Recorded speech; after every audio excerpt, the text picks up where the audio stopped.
Alam ko maraming magagalit and matatrigger neto, but I'm against hookup culture. Like, can we please stop normalizing hookup culture, te? Like, God, pansin ko lang sa society ngayon, te, I love Gen Z, te, the new generation, kasi mas naging open-minded na tayo, te.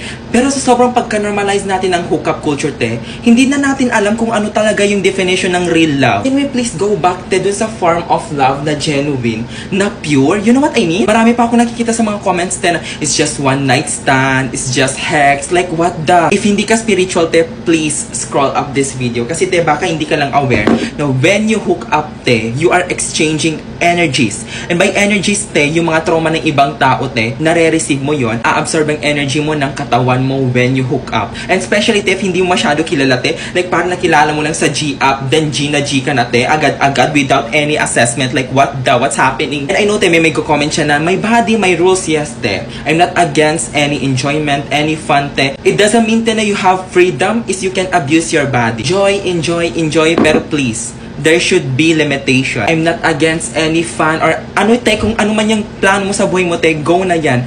Pero masyado na kasing nanonormalize, masyado nang nagtitrend yung hookup culture, te, na para bang yung real love is hindi na natin alam kung ano talaga yung definition ng real love.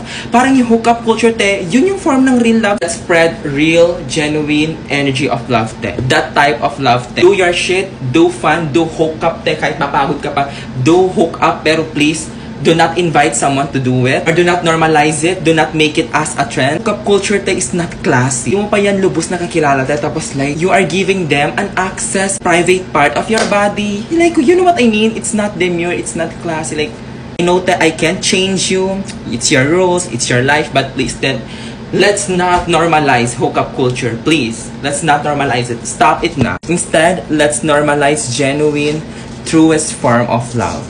Let's go.